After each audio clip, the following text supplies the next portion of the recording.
Teşekkür edirik canım, çok sağ olun gözəl ifanıza görə. Və biz davam edirik, əziz qonaqlar. Xəzər Su İnnovasiya Forumu nahar fasiləsindən sonra yenidən sizlə bərabərdir. Ümidvarıq ki, eyni dinamika, eyni əhval-ruhiyyə ilə biz davam edirik və sizin gür alqışlarınızla biz 3-cü panelimizə başlayırıq. Rica edəcəyik ki, bir alqış sədası səslənsin və 3-cü təkrar emal etmə texnologiyaları və onların əhəmiyyəti adlı panelimiz başlayır. Ənənəmizə sadiq qalırıq, siz suallarınızı QR kodları oxutmaq vasitəsilə spikerlərimizə və moderatorumuza rahatlıqla ünvanlaya bilərsiniz. 3-cü panelimizin moderatorunu biz səhnəyə dəvət edəcəyik. Aqolinka MMC şirkətinin icraçı direktoru Orxan Mikayel rica edəcəyik, buyurasınız.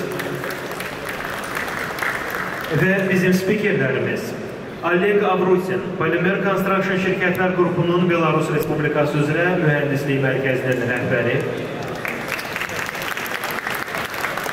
Yefen Marike, BioWorld şirkətinin region üzrə satış meneceri. Ulaş Emre Arslan, NCC şirkətinin idarə heyətinin sədri, CEO. Rövşən Abbasov, Xəzər Universitetinin Ekoloji Tədqiqatlar Mərkəzinin direktoru. Və Emin Dostiyarə, Azərbaycan Qida və İçki Sənayeçilər Assosiasiyasının sədri. Hər birinizi, əziz spikerlər, bura dəvət edirik. Beləliklə, biz 3-cü panelimizə başlayırıq. Suallarınız olduğu təqdirdə rahatlıqla ünvanlaya biləcəksiniz.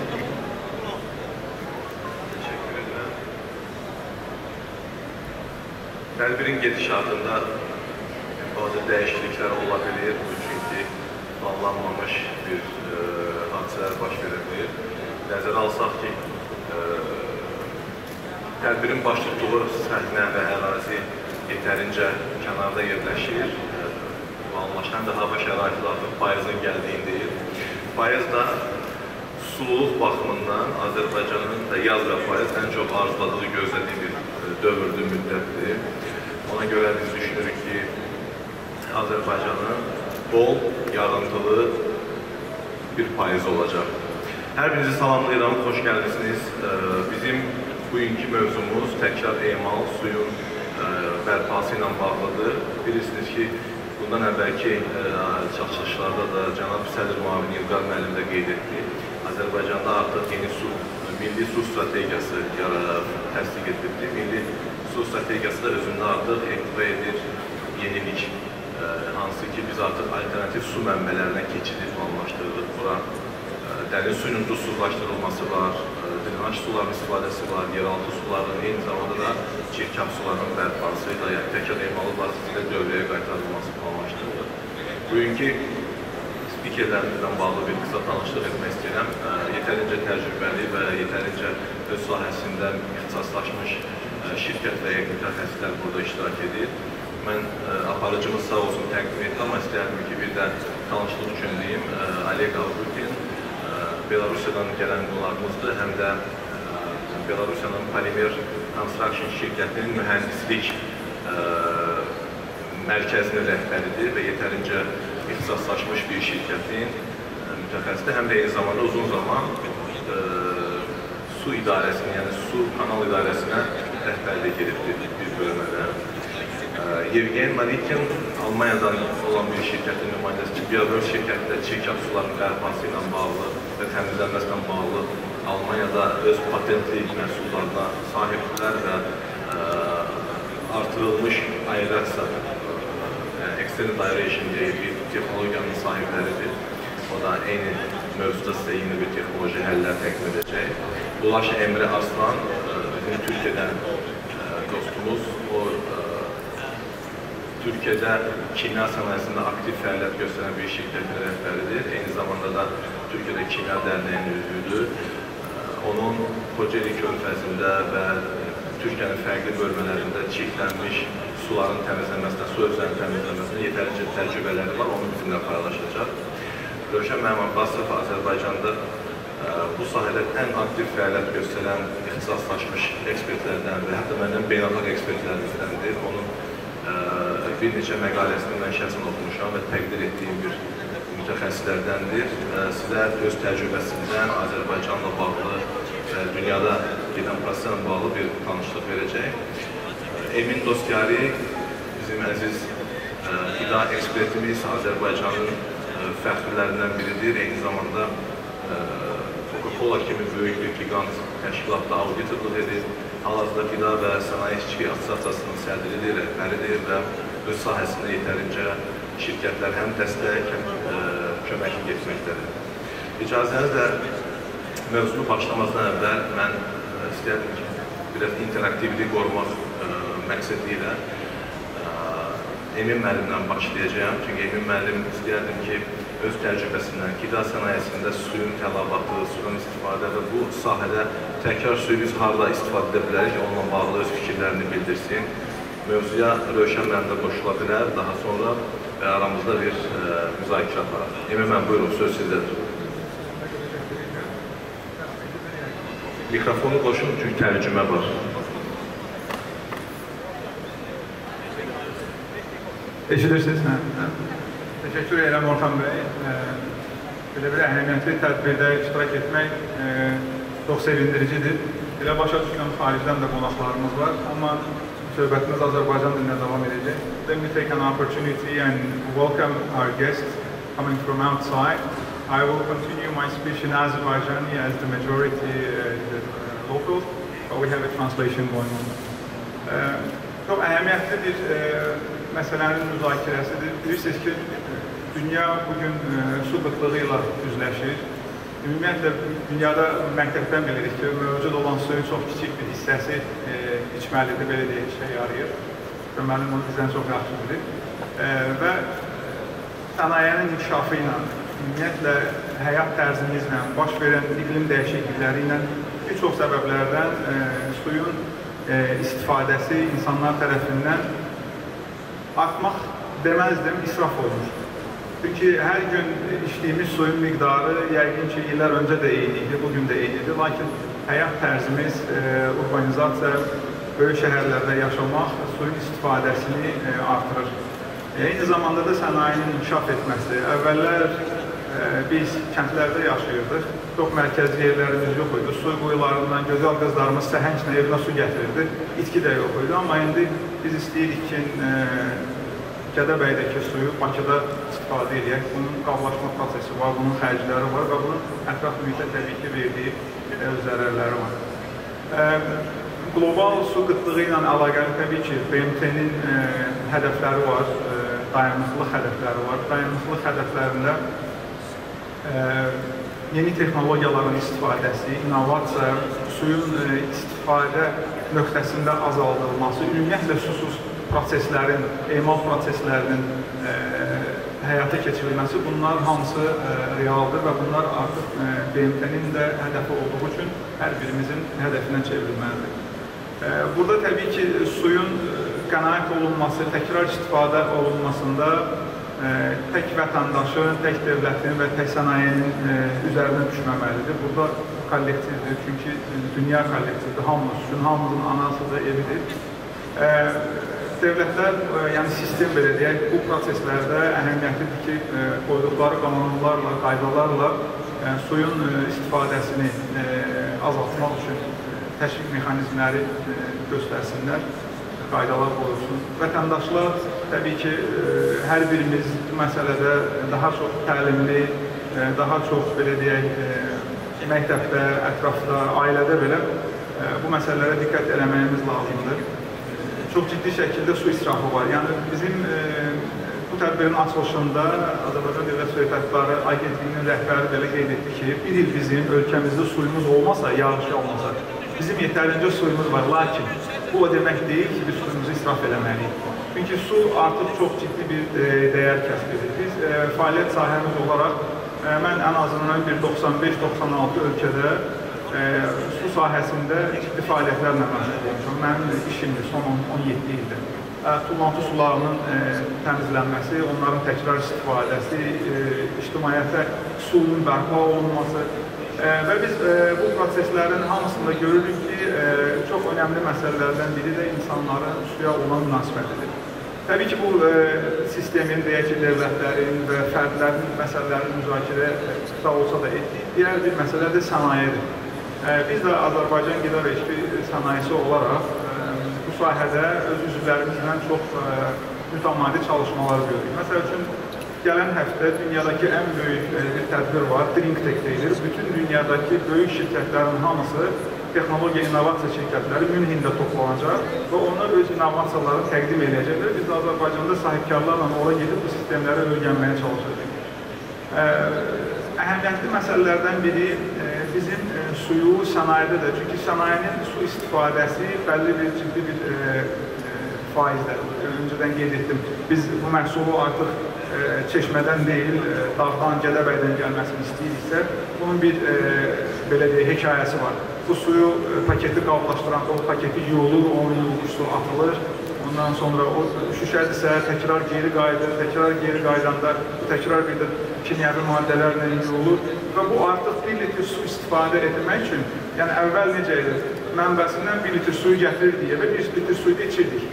Amma indi 1 litr suyu sizin masanıza gətirmək üçün 1 litrdən daha artıq su istifadə eləmək məcburiyyətindəyik, mexanizm olaraq. Yəni sistem, sənaye belə tələb edir. Çünki o qab yuyulmalıdır, durulanmalıdır, təmizlənməlidir, yol qət eləməlidir, hələ ətraf mühitə atılan karbon emisyonundan bəhs edilir. Bu proseslərdə nə edə bilərik? Ümumiyyətlə, yeni bizneslərdə, yeni yatırımlarda əhəmiyyətli məsələlərdən biri texnologiyaların mümkündürsə su istifadə etmədən olanlarını istifadə etmək. Məsəl üçün, deyək ki, şüşədir, bu şüşə gəlir, plastik doldu, rezindən hazırlanır, doluldur, dolduqda sonra bunun için bir yuma prosesi var. Bu yuma prosesini hava ilə edə bilərik. Artıq bu texnologiya var, yüzü HEPA filtrlər istifadə olunur, içinə çox ciddi basınçlı hava verir. Bunun içində qalmış olacaq tozlar, kiçik maddələr çölə atılır və biz burada sıfır su istifadə edirik. Yəni bu sadəcə bir örnək də ola bilər. Hər kəs burada texnik deyil, mən çox texniki məsələlərlə yormaq istəməzdim sizi. Buradakı məqsəd hər birimiz düşünməyimiz lazımdır ki, mənim bu günləri yatırdığım işlərdə mən suyu təkrar necə istifadə edə bilərəm. Bu ola bilər ki, böyük bir emal müəssisəsi ola bilər, bu ola bilər ki, hansı kiçik və orta bir biznes ola bilər.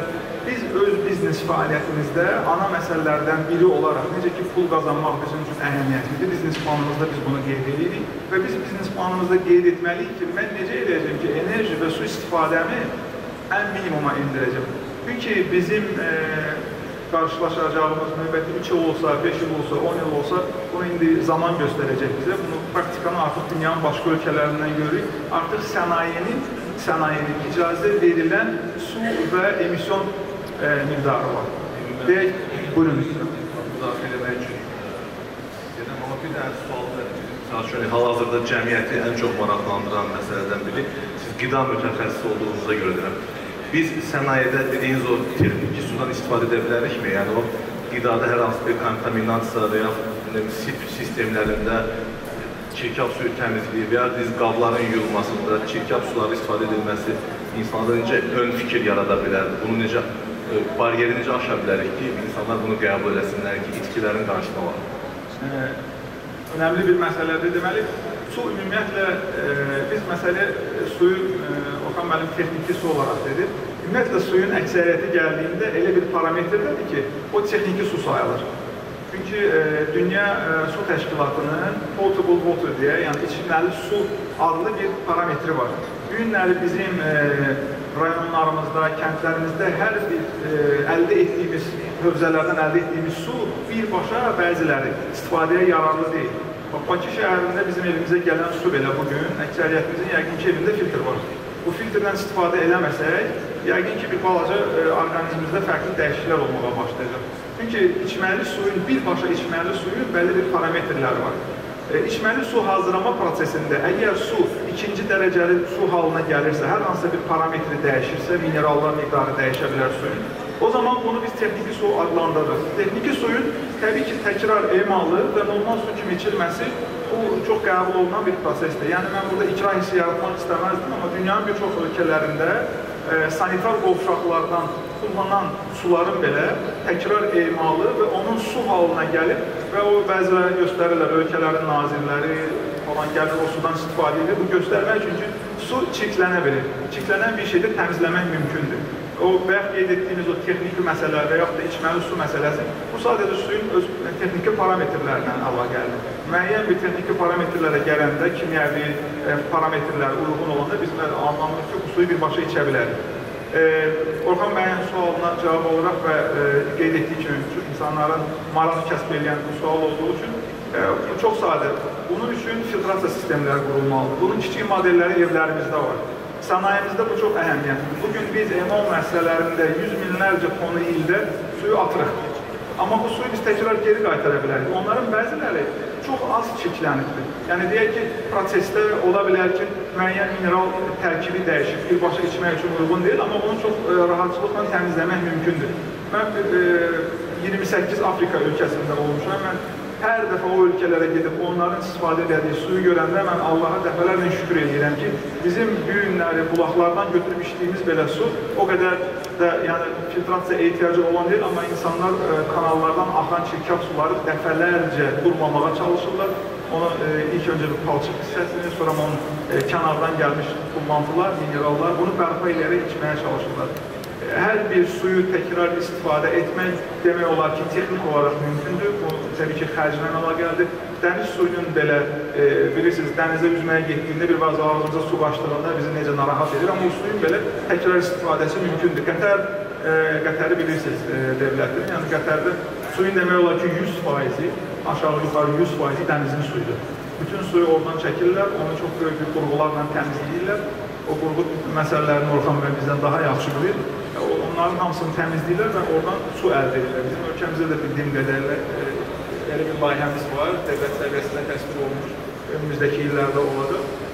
Yəni, qısacası desək, biz suyu mənbəsində kirlənməsinin önünü almaq israfını önü almaq daha ucuzdur, daha realdır, daha məntiqlidir. Nəinki bu suyu biz evimizdə kranı açıq buraxaq, nə bilim, maşın yolumuzda açıq suyu buraxaq, emal müəssisələrində yüz minlərcə ton suyu istifadə edib onu təmizləməmək.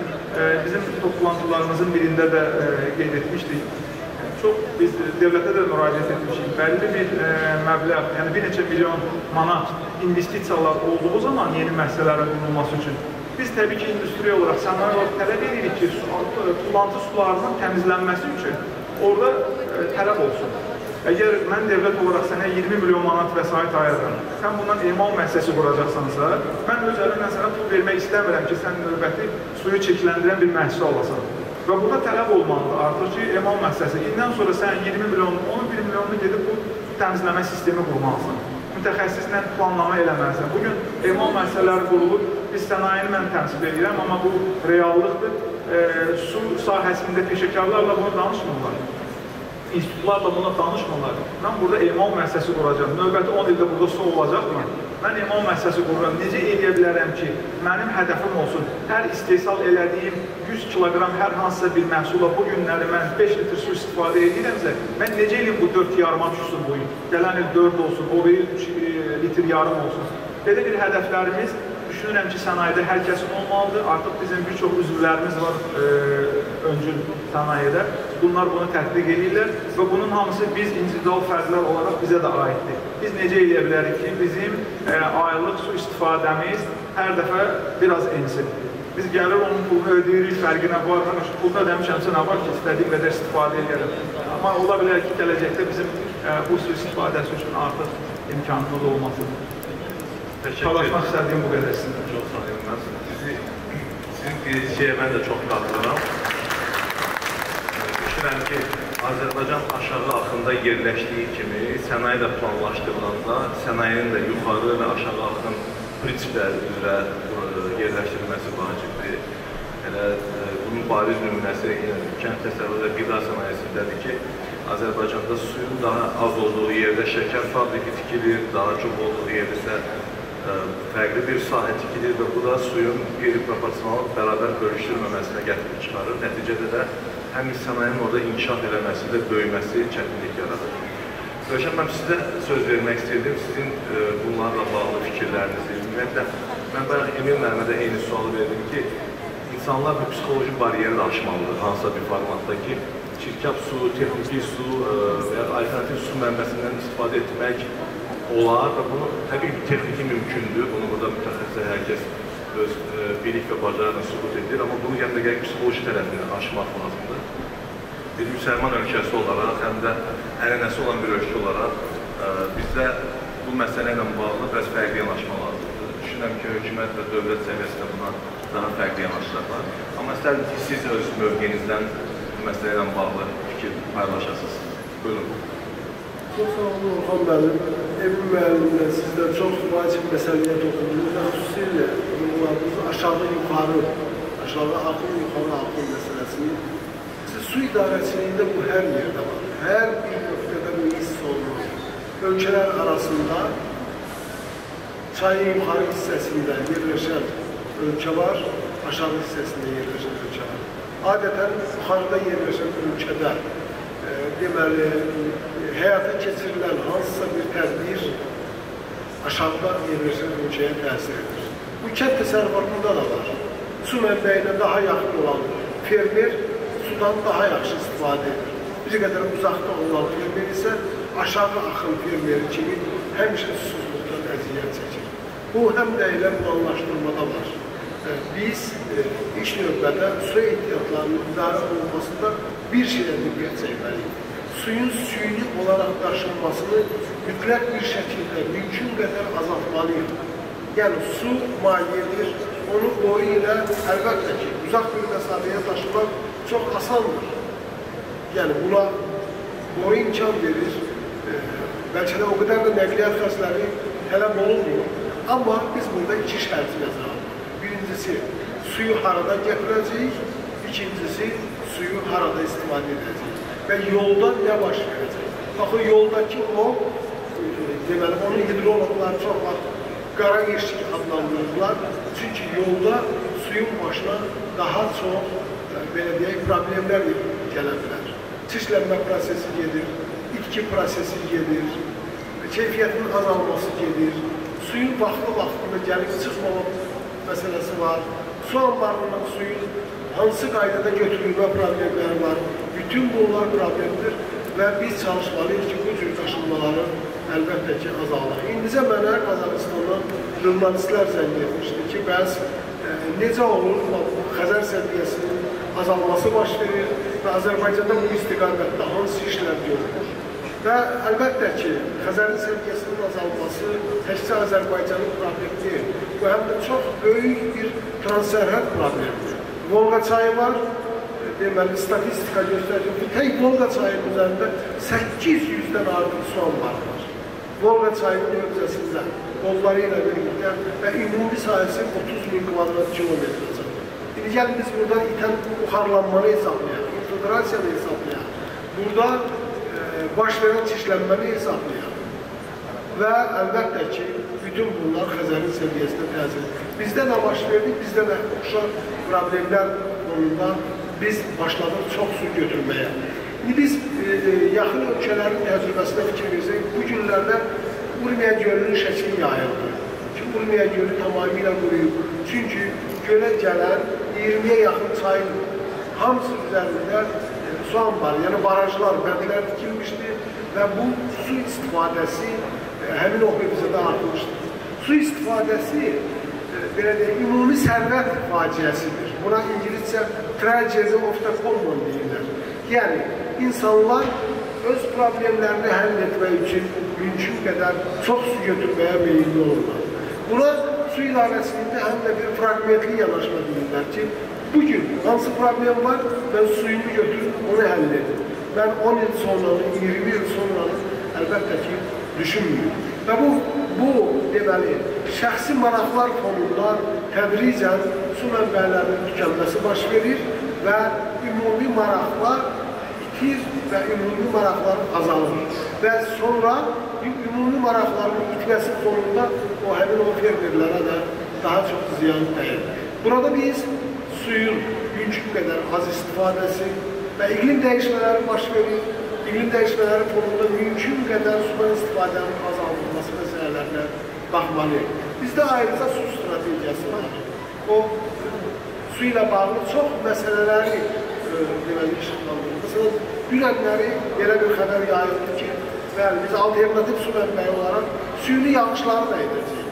Amma mən mütəxəssis kimi bunu qəbul edəyəm. Süni yağışlar o qədər də özünü təsdiq etməmiş bir formal. Ondan gəlin biz elə ölkəmizin ərazisində çirkab suların yenidən istifadəsinə daha müasir su texnologiyalarının tətbiq olunaraq həmin suların hətta içməli su səviyyəsinə gətirilməsinə nail olur.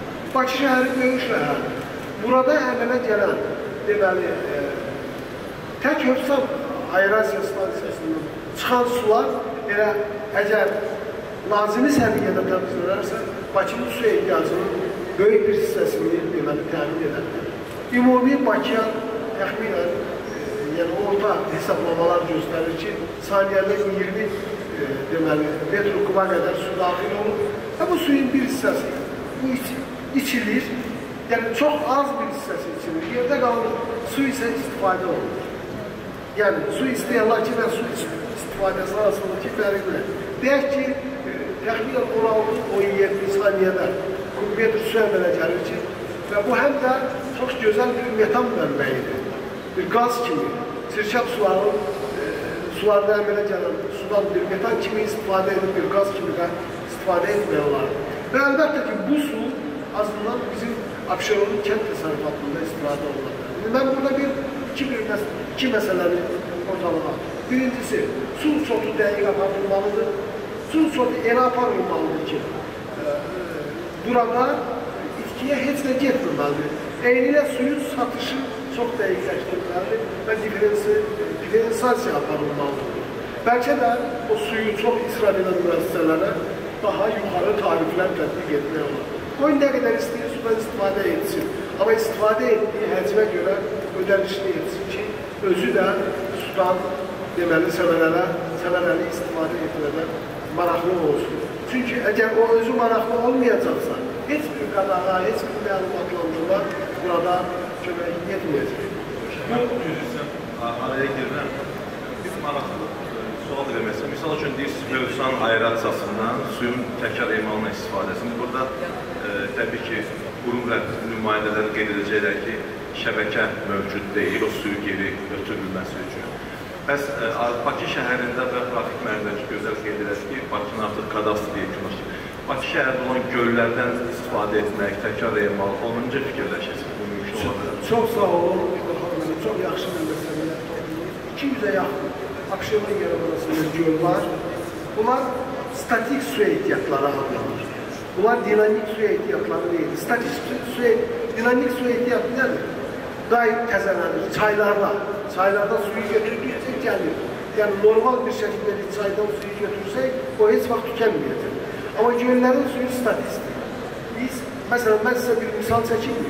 Ermənistanda Sevan gölünün səviyyəsi 20 metrdən aşağı düşdü. Çünki gölün suyundan istifadə edirlər və hansı biz Göycə gölü deyirik və Göycə gölünü ekoloji fəlakət zonasına çevirdilər. Çünki bu sudan istifadə etmək olmaz. Bu suyun başqa bir təyinatı var. Abşeron göllərinin, deməli, Bakının inteqrasiyanın su istifadəsində yalnız bir istifadəsi mümkün olar. Ekosistem kimi, ekosistem xidmətləri, park kimi, yaşıllıq kimi, həm biyomüxtəliflik, həm də insanlar üçün istirahət, həm biyomüxtəliflik üçün, həm heyvanlar üçün yaşayış zonasına çevirmək, həm də insanlar üçün deməli, istirahət məkanına çevirmək. Amma səhv yanaşma nəyə gətirir, çıxarır? Mən o gün sizin söhbətinizdə Bülbülər Gölü'nü mən siz dediniz, mən sizdən hizmət soruşmadım və ki, siz orada işləyirsiniz, çox gözəl işlər və mən dərhal ora getdim. Ora getdim və orada o yaşıllaşdırma işlərini gördüm. Sonradan da, yəni yaxşı bir işə başlamışsınız. Amma hiss olunur ki, bu prosesə 20 il qabaq başlamaq lazımdır. 20 il indi yox. Bülbülər Gölü'nün ətrafına baxın. Qəbristanlıq, neyini? Bir tərəfdən bir təşkilat, yəni BG'li bələdiyyə, gölün düz yanını gəlir, yeri kimi satır. Hansı ki, orada qəbristanlıq salmaq olmaz. Birincisi, ora istirahət zonası olmalıdır. İkincisi, bizim xalqın adəti var da. Sonra qəbirçi salında onu toplayır, hesaba keçirmək mümkün olur. Bu çox çətin bir prosesdir. Gərək bir Qapasan ölü sahiblərini, İslami qaydadan onlarla hazırlıq edəsən ki, biz buradakı qəbirləri kötürək. Yəni, çox çətin. Bir şey ki, tikildi, onu sökmək, ondan da baha başa gəlir. Yəni ki, bax, su təsərrüfat planlaşdırılması, mesela bizim Kazan Üniversitesi'nde kursumuz var, integrasiyalı su idarəsi. Adı sudur, amma hər bir şey suyun ətrafında görür. Adi bir qəbristanlığın düzgün seçilməməsi belə su idarəsində nə qədər var. Ora, mesela Bülbülər Gölü, Xocasən Gölü, Qırmızı Gölü, Masazır Gölü, qeyri-adi təbiət obyektidir, təbiət abidəsidir. Gah qırmızı olur, gah göy olur, rəngini dəyişir. O gölün ətrafı tamamilə yaşıllaşdırmayı. Amma bir təşkilat neynədir? Adi bilmirəm, hansı adını bilmirəm, elektrik xətti çəkirlər. Gölü ortadan bölüblər və orada dirəklər bastırırlar. Üstündən də elektrik xətti çəkirlər. Yaxşı, bunun birincisi niyə gölün üstündə çəkirsiniz? İkincisi, niyə gölü bölürsünüz? Nə oldu? Göl gəldi, siz də onu yudu getdi, axır. Yəni, bu cürə yanaşma olmaz. Siz özünüz bilmirsinizsə, heç olmasa bir mütəxəssislərdən soruşun. O biri təşkilat, mesela Azərsudan olan soruşa bilərsiniz. Bakı şəhər, yəni Abşeron rayon icra hakimiyyətini soruşmalı. Biz bu gölü bölmək istəyirik. Bunu edək. Yəni, oradan insanlar yüzillər boyu duz çıxarırlar. Duz, o bir də dayanıqlı, o bir də keyfiyyətli duzdur ki. Bax, o ışığı oradan çəkmək çox vacibdir. Sonra insanlar səhər-səhər oraya istirahətə gəlirlər, istirahət edirlər. Onu görüb də dərhal gölü hasarladılar. Yəni, belə olmaz. Ora bərpa olmalı. Bizim göllər, ekosistem dəyərləri çox böyük. Xüsusilə Abşeron göllər. Abşeronun təbiəti qeyri-adidir. Mənim imkanım olsaydı, əksər həyat evləri ki, son 20 ildə salınıbdır. Hamısını sökmək lazımdır. Yenidən onun təbiəti yanına verirlər. Bir də planlaşdırmada vacib olan nədir? İnsanlar gedir, müəyyən əraziləri zəbt edirlər, özlərinə ev tikirlər və sonra şikayət edirlər ki, niyə bizə niyə su verilmir? Su ehtiyatları dövlət agentliyi burada niyə kanalizasiya qurulmur? Axı heç orada nəzərdə də tutulmuyor ki, sən orada ev tikəsən. Bax, bu təşkilatlar arası əlaqələr, təşkilatlar arası belə deyək, işləmə burada çox vacibdir. Yəni, inanın ki, su elə bir neymətdir ki, istənilən bir addım su idarəsini pisləşdirə və yaxud yaxşılaşdıra. Yəni, buna biz çox diqqətli olmalıyıq və mən sözümün sonunda bir sözünü deyim ki, heç olmasa aparıcı ölkələr var, onların təcrübəsini görək, onlar suya necə yanaşırlar. Çox sağ olun, minnətdaram. Əslində, aparıcı dövlətlər yanaşı Azərbaycanda su təcrübəsi yetərincə yaxşı oldu. Zaten Sovet dönəmindən Mingəçevir su anbarının hövzəsinin yaradılması və bu kimi tədbirlərin götürülməsi. Amma sadəcə bu müstəqillik dövründən sonra ölkəmizin üzləşdiyi bir neçə iqtisadi problem gətirib bizi bu planlaşdırılmamış işlərlə üz-üzə qoydu. Amma qeyd etdiyiniz məsələ, mən də sizə qatılıram. Mənim subyektiv fikrimdə bəlkə də çox vaxt deyib sonra peşmançılıq çəkirəm. Dövlət hal-hazırda bəzi elmi araşdırma institutlarında intisarçı mövqedə çıxış edir. Bu, məncə müstəqil olmalıdır və nə qədər çox elmi tədqiqat institutu müstəqil olsa, nə qədər çox böyüksə inkişaf etmə şansı daha yaxşı olacaq. Və bu kimi layihələr, qeyd etdiyiniz məsələlər həmin elmi tədqiq institutlarından rəylər əsasında aparılmalıdır. Mənim növbəti həm söhbətdə müsahibim Ulaş bəy Türkiyədəki təcrübəsindən danışacaq. Çünki Türkiyədə də zaman-zaman bu tip problemlər olur və türkçəsi müsilaj gedir, bizcəsi, bizim terminologiyada çirklənmə deyilər. Bu dənizlərdə, göllərdə qeyri-təbii, yəni süni çirklənmələr formalaşır və bu sonra həm ekoloji terror şəklində həm əhaliyə, həm o sahədə yaşayan insanlar da iqtisadiyyata ciddi ziyanlar vurur. Bununla bağlı Ulaş bəy öz təcrübəsini və təqdimatını təqdim edəcək. Söz sizdədir, buyurun. Teşekkürler Orhan Bey. Bugün Türkiye'de yaptığımız çevre projeleri üzerine bir konuşma yapacağım.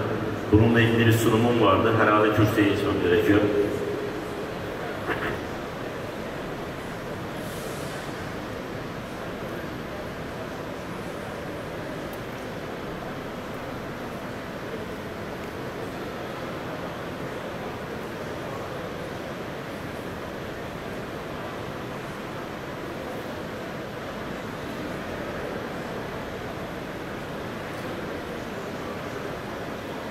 Evet, şimdi ilk olarak Ankara'da yaptığımız, Türkiye'nin başkenti Ankara'da yaptığımız bir göl temizlik projesinden bahsedeceğim size.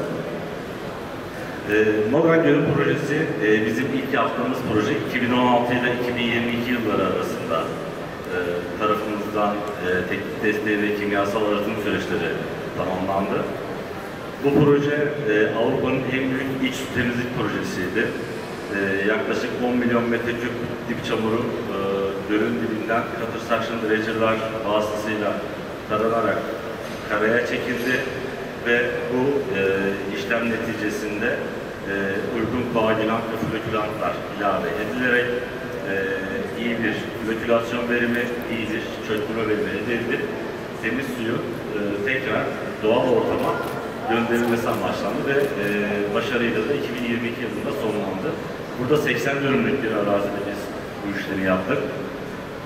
Burada bu işlemi yaparken geotestit tüpler kullandık. Geotestit tüpler vasıtasıyla susuzlaştırılan çamuru %50 katı oranına ulaştırdık ve ardından çamurun içeriğine bağlı olarak gölün bazı bölgelerinde organik katı madde içeriği vardı, bazı bölgelerinde inorganik katı madde içeriği vardı. Katı madde içeriğine bağlı olarak inorganik ise dolgu malzemesi olarak kullanıldı. Organik ise bazı bölgelerde gübre olarak da kullanılmasına imkan sağlandı. Ve bu tabii ciddi anlamda hem doğal yaşamın ciddi bir ekolojik dönüşümü, aynı zamanda çıkarılan dip çamurunun da bir şekilde recycle edilerek kullanılması anlamına geldi. Burada geotestit tüpler içerisindeki kuruyan çamuru görüyorsunuz. Size burada Google Earth'ten aldığım bazı görselleri göstermek istiyorum. Göl ne haldeydi ve ne hale geldi. Bu görsel Aralık 2017 yılında alınmış bir görsel. Şu bölgede yavaş yavaş çalışmalar başladı. Ağustos 2018'de alınan görselde artık tarama çalışmaları bölgelere kadar geldi ve nihayette Temmuz 2022'ye geldiğimiz zaman gölde herhangi bir şekilde sazlık veya kirletici kaynağı olan bir yapı kalmadı ve su ürünleri fakültesiyle yaptığımız çalışmalar neticesinde de göldeki canlı yaşamı, göldeki balık oranının yaklaşık 18 kat arttığı tespit edilmiştir. Bu tarz projeler ciddi anlamda Orhan Bey'in de bahsettiği gibi çevresel terörün önüne geçen projeler. Tabii Mogan Gölü projesindeki en büyük kirletici kaynaklar zamanında evsel atıkların çok iyi şekilde arıtılmayıp göle gönderilmesi ve derelerden, nehirlerden, gölü besleyen dereler ve nehirlerden gelen farklı atıklardan kaynaklı bir kirlenme vardı. Biz bu projeyi başarıyla tamamladıktan sonra 2023 yılında Kocaeli Körfez projesine başladık. Bu proje 3 fazla gerçekleştirilecek. Geçtiğimiz Mayıs ayında birinci fazı bitirdik, şu anda ikinci faza başladık. Birinci fazda biz 8 milyon metreküplük çamurunun susuzlaştırılmasını hedefledik dedik ama bunu aslında bitirdik. Şu anda ikinci fazımıza geçmiş bulunuyoruz. Bu projede tabii Avrupa'daki en büyük ve dünyadaki en büyük ikinci deniz temizlik projesi olarak geçiyor. Burada tuzlu bir suyla çalıştık. Buradaki suyun matriksi ciddi anlamda bizi zorladı. Buradaki arıtma süreçlerine, arıtma performansının ciddi bir şekilde almak için ciddi emekler sarf ettik ve sonunda belli bir hedefe ulaşabildik burada. Buradaki katı madde oranımız da geotestlerde %60'ın üzerine çıkıyor. Nem oranı %40'ın altında kalacak şekilde dizayn edildi tesis. Kocaeli Körfez'in üzerinde yaklaşık 9 kilometre bir güzel bir boru hattı oldu. Burada da dediğim gibi koagülant, flükülant kullanıldı. Bunların çalışması yaklaşık 6 ayda 1 sene arasında sürdü. Bunlarla ilgili en doğru koagülant, en doğru flükülant nelerdir ve canlı yaşamı için artıları, eksileri ne gibi farklar oluyor bunları değerlendirip buna göre ürünleri belirledik. Bu da Bakan Bey yaptığımız bir sunum. Kocaeli Körfez projesinin başlangıcıyla ilgili. Bu Kocaeli Körfez'in dibinden alınan bir dip çamuru. Burada uygun miktarda flokülant ilave ediliyor. Belli bir karışımdan sonra da biz bu karışımı boru hattında yapıyoruz. Boru hattında flokülant dozajını yaparken karışım yapıyoruz ve hızlı bir şekilde çökme performansını elde ediyoruz. Bu çökme performansı kendi kendine yaklaşık 1,5-2 saatte ve floküle olmadan gerçekleşmesine rağmen biz burada yaklaşık 3-5 saniye aralığında floküle olmuş ve hızlı bir şekilde susuzlaşabilecek bir hale getiriyoruz. Burada da hızlı bir şekilde berraklaşmış suyu alıyoruz ve belli bir zaman sonra içerisindeki katı maddenin %60'a ulaşmasını sağlıyoruz. Bu da Kocaeli Belediyesi'nin hazırladığı bir görsel. Bu Cutter Suction Dredger'ımız 9 kilometrelik bir hattımız. Bununla ilgili ufak bir dakikalık bir videosunu göstermek istiyorum. Bunlar kurumuş malzemeler. Geotestil tüpler bu şekilde açılıyor. Bundan sonrasında tabii bakanlığın belirlediği şekilde testler yapılıyor. Temizlenen su, süzülen su tekrar deniz ortamına geri gönderip bunlar flokülant hazırlama tanklarımızda. Benzer testleri yine farklı şekilde bürokratlara sunum şekilde yaptık.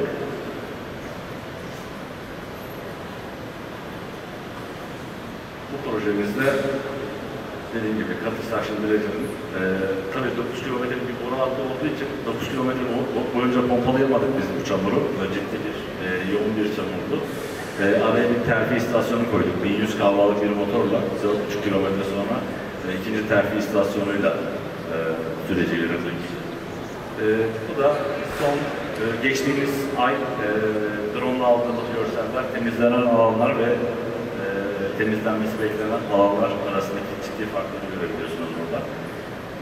Burada da bu farkı görebiliyorsunuz. Tabii buradaki en önemli problemlerden biri de biz burada poliakrilamid türevi ürünler kullanıyoruz.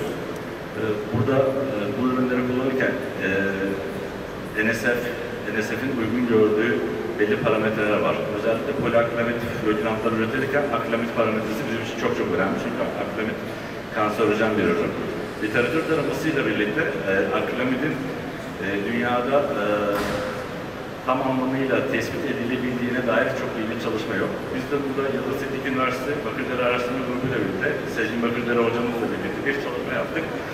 Ve arıtılmış sudaki serbest haldeki akrilamidi izotoplayarak izotopu şeklinde ciddi anlamda ne şekilde biz bunu ayırabildik, ne kadar serbest akrilamid olup olmadığını ciddi bir şekilde tespit edip bunda hatta bilimsel bir çalışmada da yayınlamış bulunduk. Sadece dediğim gibi biz burada sadece arıtma süreçleri yapmıyoruz. Arıtma süreçleri sonucunda elde edilen suyun canlı yaşamına olan zararı, faydasını da değerlendiriyoruz. Tabii bu tarz projeler çevre için çok önemli. Bu tarz projelerin Bakü'de de olması gerektiğini düşünüyorum. Tabii Orhan Bey'le birlikte biz birkaç yeri ziyaret ettik. Gerçekten özellikle Bakü'deki Hazar Denizi'ndeki neftin dip çamuruyla birlikte bulunduğunu görüyoruz. Bunun belki ayrıştırılması hem Hazar Denizi'ne katkı sağlayacağı hem de oradaki neftin ekonomiye katkı sağlayacağı açıkça görülmektedir. Bununla ilgili sizlerin de önderliğinde güzel çalışmaların yapılabileceğini düşünüyoruz. Teşekkür ediyoruz dinlediğiniz için. Herhangi bir sorunuz varsa bu projelerle ilgili bekliyoruz. Çox sağ olun Ulaş Bey. Minnətdarıq. Bakı şəhərində düzdür, Ulaş bəylə biz bir neçə yerə gedib baxmışıq və gördüyümüz qədərilə bunun iqtisadi səmərəsi hələ ki hökumətin prioritetində olmadığına görə bəlkə çox diqqət ayrılmamışdı. Amma hal-hazırda əgər yanılmıramsa Dünya Bankı ilə bərabər yeni bir layihə başlayıb. Adı Livable Baku, yəni yaşana bilər bir Baku bir layihəsi başlayıb. Bu layihə çərçivəsində həm Xəzər buxtasının, həm göllərin təmizlənməsi kimi bəzi məsələlər diqqətdədir. Güman ki, önümüzdəki il başlayacaq həmin layihə və başladıqdan sonra artıq yeni hədəflər, yeni çağırışlar olacaq həm bizim üçün, həm sizin üçün. Ümidvaram ki, bugünkü tədbirin də kontekstində biz artıq yeni bir işin təməlini qoymuş olacağıq. Çox sağ olun, maraqlı təqdimat üçün. Sağ olun. Buyurun Röşən bəy. Çox təşəkkür edirəm. Çox maraqlı bir deməli təqdimat verdiniz və bu gölün təmizləmə projesi Azərbaycan üçün çox vacibdir. Mən sizə deyim ki, siz işi başlasanız elə Masazır gölündən başlamaq lazımdır və bir də Bülbülə gölündən əlbəttə ki. Burada sırf iqtisadi, siz bir söz dediniz orada, sırf iqtisadi xeyirləri güdmək lazım deyil. O xeyirlər 150 il ərzində, 200 il ərzində gəlir. Çox yavaş-yavaş, tədricən qayıdır. Burada o çirklənmənin yaratdığı problemi həll etmək, problemi ortadan götürmək və o gölü, bütün insanların və bütün o biyomüxtəliflik üçün yaşanan bir yerə çevirməkdən gedir. İnanın ki, bax, mən sizə deyim ki, biri var, məsələn, bir il ərzində 5.000 manat alasan, qazanasan və bunu 5 il ərzində qazanasan. Bu eləyir 25.000. Bir də var, bir il ərzində 500 manat qazanasan və bunu 1000 il qazanasan. Bax, biz uzun müddətli xeyirləri güdməliyik. Çünki uzun müddətli xeyirlər ağır-ağır gəlir. Bu da dayanıqlılığın rəhmidir. Sizi təbrik edirəm və sizə uğurlar arzu edirəm. Sağ olun Röşən Bey, çox təşəkkür ederim. Röşən mənim dediyim Bülbülə gölü çox həssas bir mövzusu. Elə Yevgen faktiki hal-hazırda biyogöz şirkəti olaraq o gölün təmizlənməsi sayəsində işləyirlər. Düşünürəm ki, ilk təqdimatı da onunla bağlı maraqlı olacaq hər birimiz üçün.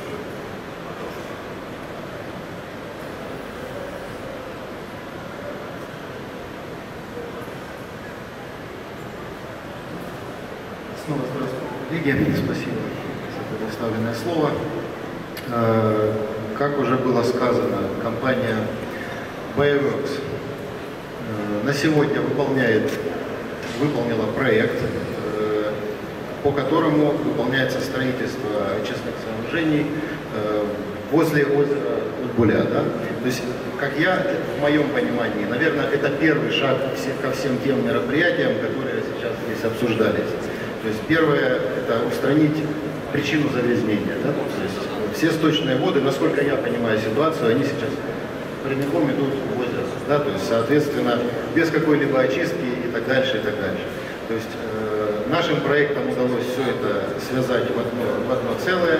То есть, мы устанавливаем сейчас, идет активная фаза строительства. И я очень надеюсь, что к середине следующего года мы запустим эти очистные сооружения, и они покажут хороший результат. Вот. Со своей стороны я могу говорить только о сточных водах, да, то есть я готов поделиться опытом, скажем так. Я долгое время работал со стороны промышленности, да, то есть я работал руководителем отдела продаж по промпредприятиям и предлагал очистные сооружения для промышленных предприятий. Да, то есть у меня было много общения как с собственниками бизнеса, как с директорами, с главными инженерами и так дальше. То есть первое, с чем сталкиваемся, это то, что для собственника бизнеса, который производит какой-то определенный продукт, будь то пищевой продукт, будь то напиток, будь то бумага и так дальше, для него очистные сооружения – это затраты. Да, то есть это затраты, то есть, которые впоследствии скажутся на себестоимости продукции и которые в последующем скажутся на его прибыли. Соответственно, здесь очень важный и очень тонкий момент государственного регулирования этого вопроса. То есть, если ты ведешь бизнес на территории страны, да, то есть ты должен соответствовать определенным условиям. Почему никто не задает вопрос, да, то есть использует пожарные нормы, правила, да, то есть какие-то другие нормы и правила. Почему сюда же не поставить и воду, да, то есть, а именно сточную воду, которая образуется в процессе производства того или иного продукта. Вот. Сложно говорить о использовании канализационной воды, допустим, в пищевых производствах. Да, то есть это такая тема, которая должна быть подкреплена как требованиями самого продукта, да, то есть требования к воде при производстве продукта, так и психологически, как Архан уже заметил. Вот. Но есть предприятия, допустим, целлюлозно-бумажные предприятия по производству картона, предприятия по производству нефти, любые химические предприятия, которые в очень огромных количествах используют воду, техническую воду. Вот. И здесь есть очень большое поле для работы. Да? То есть, допустим, здесь на выставке к нам подходило предприятие, которое интересовалось очистными сооружениями для возврата этой воды в производство, потому что картон, целлюлоза и бумага, да, то есть используют максимальное количество воды, которое можно себе вообразить. И текстиль, да. Вот. Но и в то же время эти предприятия являются основным источником загрязнения для тех же водоканалов. Да? То есть вот мы сейчас строим очистные сооружения, мы вложили, или неважно, финансовый институт, государство вложило деньги в строительство очистных сооружений, ну, допустим, города Баку или Сумгаита, да? То есть вложили деньги, потратили и так дальше. Предприятия отлично пользуются ситуацией, продолжают сбрасывать свой неочищенный сток на эти предприятия, на эти очистные сооружения. Соответственно, результат какой? Деньги потрачены, продукт был сделан красиво, но предприятия продолжают, так сказать, засорять и тому. То есть, поэтому это довольно-таки тонкая тема, и это тема для размышления больше руководства страны, да, то есть, и вот благодаря таким форумам, благодаря компании «Аквалин», да, то есть мы еще раз можем обозначить эти проблемы, мы готовы содействовать, мы готовы помогать и так дальше. Со своей стороны, я могу сказать, что в компании Bioworks есть определенный опыт. Я поделюсь буквально коротко. У нас есть реализованный объект в Египте. Производительность этого объекта 100 тысяч кубических метров в сутки. Я предоставил здесь концентрации сточной воды на входе в очистные сооружения. Вот. И рядом цифры – это то, что мы получили после строительства очистных сооружений. Как видим, в принципе, если расширить, скажем так, дальше матрицу там, по анализам, да, то есть мы не попадаем по составу по питьевой воде только, допустим, по минерализации или еще по каким-то параметрам. Вот. Что мы делали с этой водой? То есть если вы посмотрите, участок километр на 1,5, да, то есть после очистные построены были, сданы в эксплуатацию в 2015 году, и если вы посмотрите на последнюю картинку, это данные за 2019 год, то есть мы использовали эту воду для полива, для ирригации. То есть это пустыня Сахара, то есть там нет ничего, там нет воды вообще. Соответственно, вот таким вот образом мы получили вот такой зеленый оазис в радиусе 1,5-2 километра. То есть этим опытом этот опыт можно перенять и здесь, в Азербайджане, потому что, насколько мне известно, предприятия, которые занимаются озеленением, поливом и так дальше, они покупают эту воду у государства или у каких-то компаний, и они покупают питьевую воду, которую можно использовать для населения, и так дальше. Вот. И в условиях острой нехватки, да, то есть это решение для ирригации, для полива, для любой территории, то есть установили очистные сооружения, установили параметры, которых нужно достичь, подобрали технологию, построили и пользуйтесь водой. Зачем брать чистую воду? Да? То есть, вот, поэтому тема довольно-таки интересная. Спасибо Архану, который организовал это все и дал возможность высказаться, дал возможность, чтобы, возможно, руководство страны, да, правительство нас услышит, да, и примет определенные меры. Спасибо большое. Спасибо.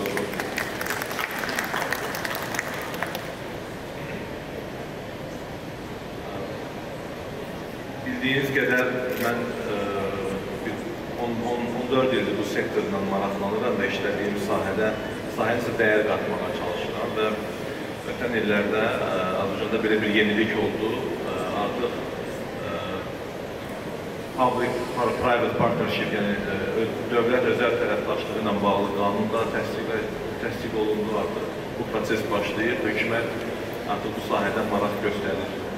Yəqin ki, qaydalar, qanunlar hamısı yerində olduqdan sonra çox güman ki, bu proses sürətlənəcək. Çox sağ olun, Yevgen, çox maraqlı təcrübəli paylaşdığınız. İndi sözü bizim polimer construction olan mütəxəssis Alik Bey'e verdik. Alik Bey'in öz təqdimatı var, onunla bağlı fikirləri paylaşdıq. Başlayın.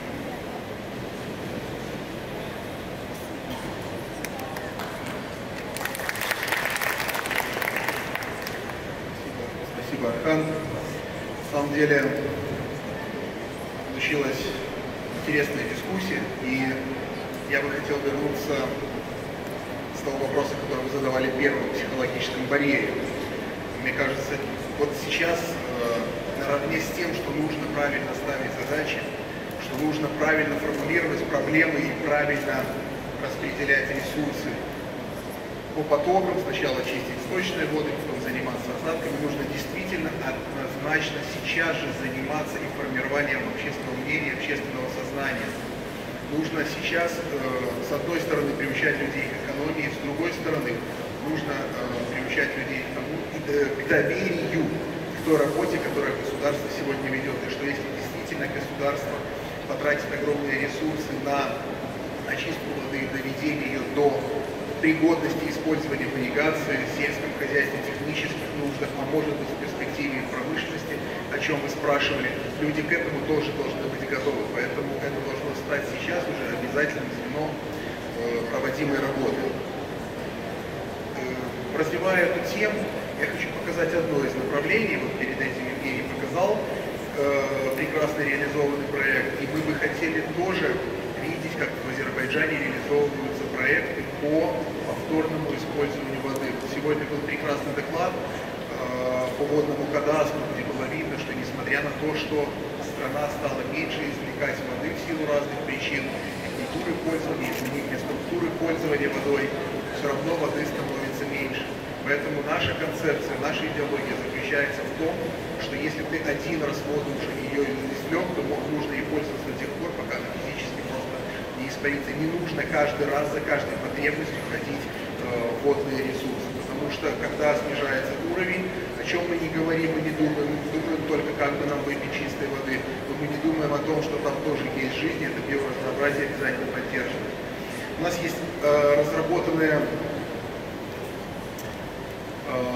прямо не наше ноу-хау, но наша реализация для различных производителей, это использование мембранных биореакторов. Вот классическую схему мы видим: механической очистки, биологической, потом отстаивание ила, потом обеззараживание и так далее. Вот после биологической очистки все последующие стадии вполне возможно заменить мембранной фильтрацией, мембранным илоразделением.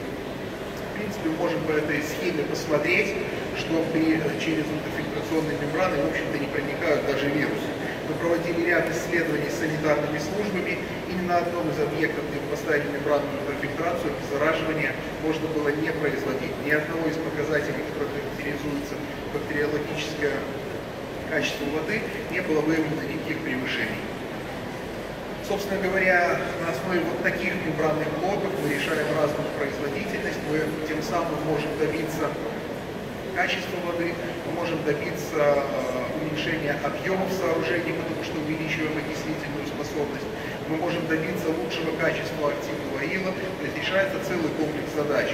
Ну вот для примера из нескольких объектов, если вот слева мы видим цилиндр, в котором стандартный объем ила в классических очистных сооружений, то уже в правом цилиндре это тот объем ила, который может быть достигнут в сооружениях с мембранным биореактором. Плюс ко всему одновременно с этим, вот на фотографиях видны, это качество самого активного ила, это его разнообразие и, соответственно, эффективность его работы. То есть можно посмотреть, какие плюсы нам предоставляет применение мембранного биореактора. Качество, стабильное качество, да, то есть работа в любых концентрациях. И если посмотреть в цифры, вот уже был показан перед этим объект, если мы говорим, то о цифрах объема и площади, которые занимают очистные сооружения, мы можем сократить в 3, а порой и в 4 раза. То есть таким образом мы экономим не только строительство как таковое по объему работ, мы можем сэкономить еще и территорию, площадь земельного участка, который нам для этого нужно выделять. Что касается вот, компоновок, да, для самых небольших объектов, кстати, есть неплохой у нас опыт работы с удаленными регионами. Это небольшие поселки, может быть, где проживает несколько тысяч человек, там можно строить, вот мы видим, прямо контейнерные решения, но полностью заводского изготовления, приезжает на площадку, просто собирается, подключается. На вход зашла грязная вода, на выход чистая. Можно поставить насосную станцию, перекачать ее в любое хранилище технической воды. Можно в принципе рассматривать вопросы пополнения подземных запасов воды. Можно предусматривать ее использование технические либо противопожарные нужды. Поэтому применение, я думаю, этой чистой воде всегда найдется. Посерединке мы видим это решение на основании сборных стальных резервуаров, то есть это тоже сооружение практически полной заводской готовности. Единственное, что сам резервуар собирается над землей уже непосредственно на месте строительства, ну и различного рода использования в бетонных сооружениях. Плюс ко всему мембраны в таком случае, если мы используем модернизацию существующих сооружений, даже при увеличении расхода либо загрязнений, позволяют в существующих объемах существенно увеличить их производительность. Ну и повторюсь, да, значит, высокое качество воды, причем вне зависимости от колебания концентрации, вне зависимости от колебания расходов в определенном диапазоне. И вот покажу несколько графиков, да, то есть вот, условно говоря, объект, который имеет неравномерность в силу разных причин в течение недели. То есть может в разный день быть разное количество сбросов. С использованием усреднения воды мы абсолютно спокойно среднюю величину обеспечиваем и стабильно отрабатываем полностью весь объем источной воды, который приходит на сооружение. Точно так же, если мы говорим о концентрации, в силу того, что это предприятие имеет ритмичность работы, либо определенный уклад жизни населения, соответственно, мы видим основные загрязнения по азоту, по фосфору, которые могут колебаться, по органике, по К5. Вот цифры из того опыта реализованных объектов, каков разброс загрязнений может быть в загрязненной воде, поступающих на очистку. И вот показатели качества очищенной воды. Евгений перед этим показывал и абсолютно справедливо заметил, эта вода по некоторым показателям чище, чем требования к питьевой воде. Поэтому ее достаточно безопасно можно использовать для всех тех целей, о которых сегодня говорили. Ну вот мы посмотрели несколько цифр, они, конечно, колеблются от регионов, вот несколько наборов цифр, показателей качества воды, которые можно использовать для ирригации, либо там зеленого строительства, мойки городов и так далее. Вот,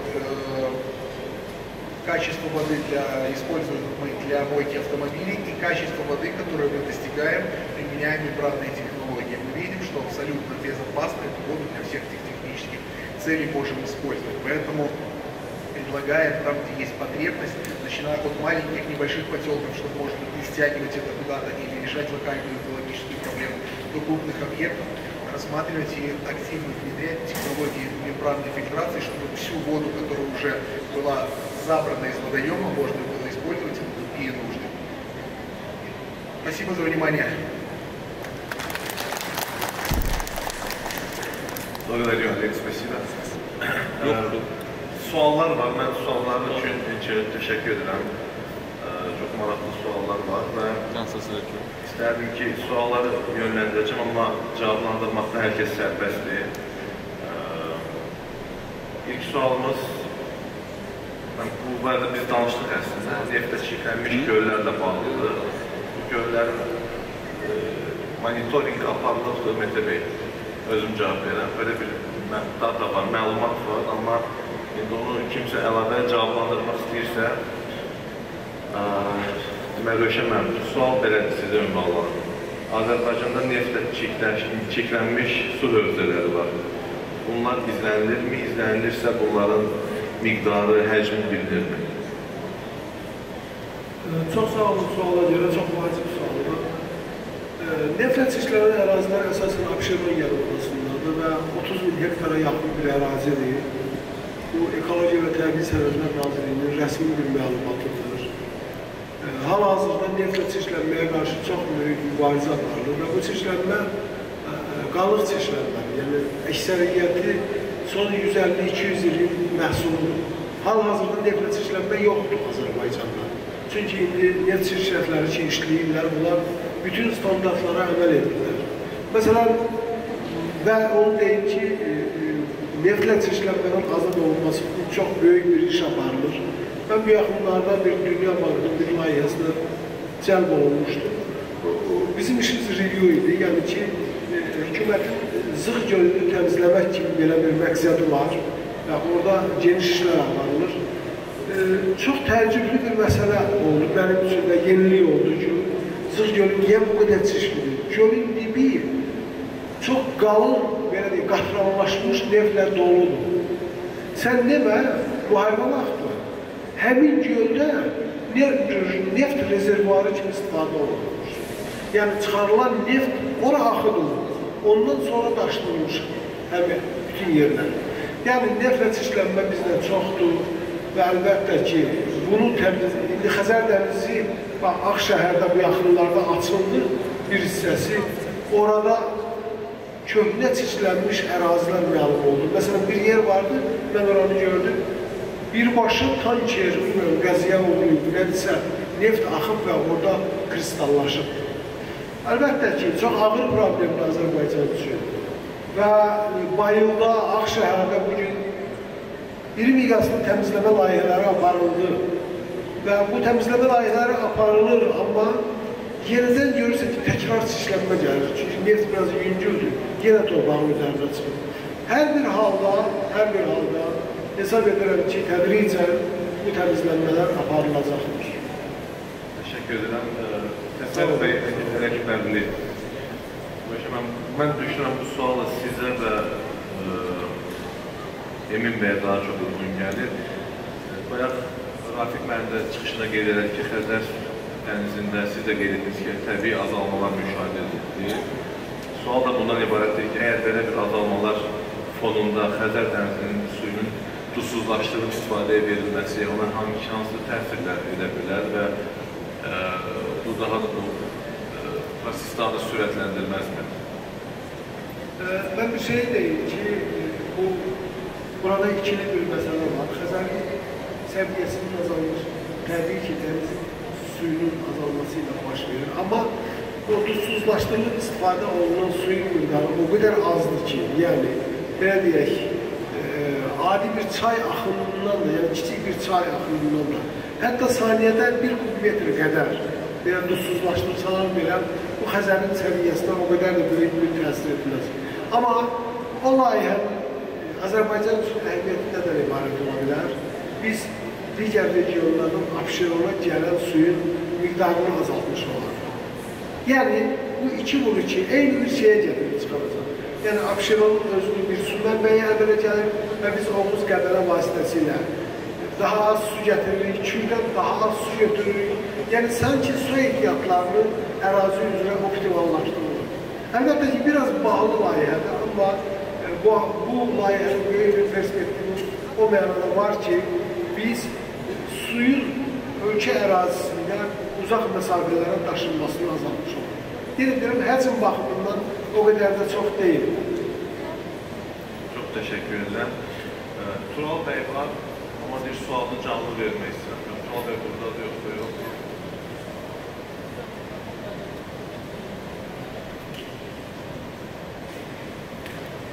Mən sual istədim.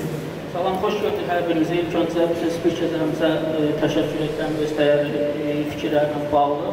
Mənim sualım Emin bəyin çıxışı ilə bağlı olacaq, amma sualdan qabaq istəyərdim Emin bəyin səsləndiyi bir fikrə qısa münasibət bildirək. Dəyərli Emin müəllim, siz həm bir ictimai xadim olaraq, həm Yeni Şəhərlərin Birləşmiş Su Təsisatı xidmətinin abonenti olaraq və sizə xidmət olan tərəf olaraq biz sizi əminliklə bu mütləqizə çatdırırıq ki, evlərdə istifadə olunan isməli sudan, yəni krandan istifadə olunan isməli sudan qətiyyən narahat olmaya bilərsiniz.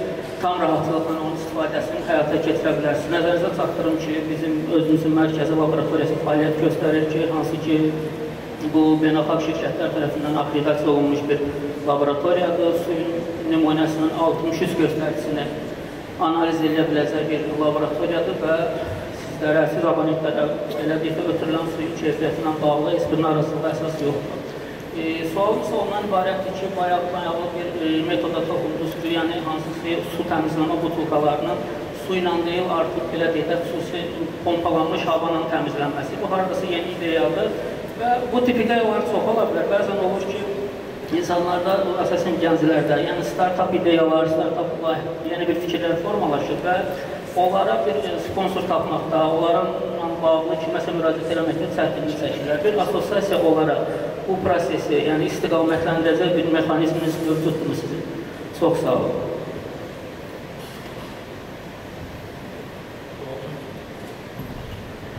Sual üçün təşəkkür edirəm. Suyun başa düşürəm ki, laboratoriya imkanlarınız var, bu çox yaxşıdır, amma bir də fakt var da. Məsəl üçün, hər bir yerdəki bu filtr idi, bunu polemikaya çevirmək istəməzdim, amma bu şəxsi mənim fikrim deyil. Bakı şəhərində yox, bu respublikamızda bunun industriyası var, ev üçün filtr satılır. Və oradakı membran filtr deyə 3-4 dənə filtrində ömrü var. Bunlar dörtlük yerdə çəkilənmiş ki, bunların hamısını çəkiləndirən faktor var. Bizim yaşadığımız bina bu yeni tikilən binalardandır. İldə 2 dəfə dibindən bir neçə 100 kiloqram bullantı çıxır, yəni gəlir qum dənələri falan. Yəni biz burada iddia eləsək ki, Bakı şəhərində evlərə gələn suyun keyfiyyəti portable water, içməli su keyfiyyətindədir. Məncə burada qalib gələcəyimiz bir nöqtə yoxdur. Artıq çox şey bunu sübut edir. Digər bir məsələ bu hava ilə Şuşanın için təmizlənməsi, bu startup deyil artıq. Bu Krones, KC, Sidel kimi şirkətlərin artıq 6-7 ildir aktiv şəkildə satdığı xətlərdir. Bunu ölkəmizdə də bu xətlərdən var istifadə edənlər. Gələn həftə Münihdə bunun daha bir üst modellərini də təqdim edəcəklər.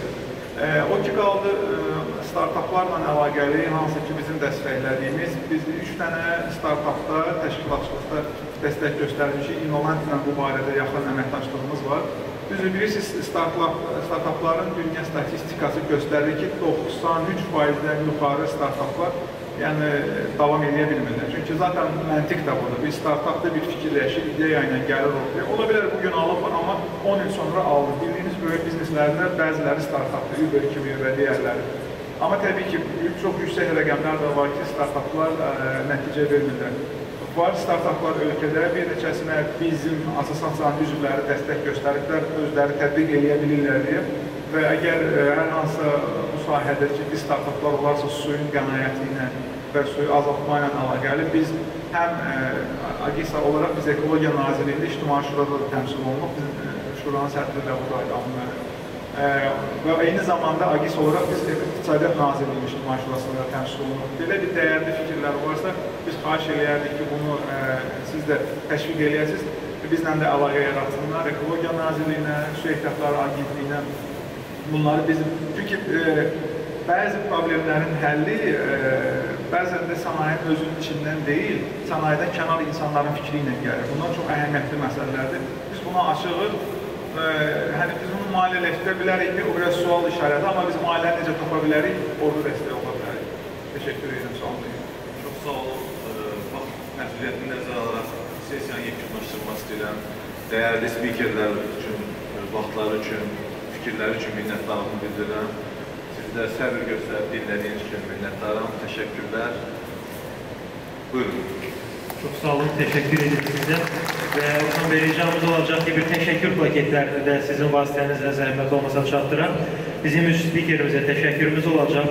Ulaş bəyə, çox sağ olun ki, Ulaş Emre Arslan, NSS şirkətinin idarə heyətinin sədri, CEO. Çox sağ olun ki, bizlə bərabər idiniz.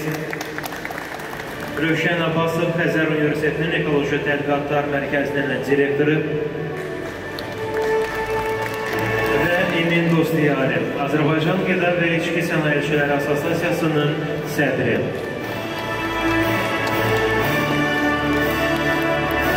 Digər iki spikerimizə də bundan öncəki panelimizdə biz təşəkkür plaketlərini çatdırdıq. Rica edəcəyik, getməyəsiz bir xatirə fotosu çəkək, bu paneldən yaddaşa xatirə olaraq həkk olunsun. Ardından isə biz 4-cü, sonuncu panelimizə başlayacağıq. Yəni bir daha. Üçüncü panelimizin moderator və spikerlərinə təşəkkürlərimizi alqış sədaları ilə çatdıraq və çox sağ olmanızı bildirək.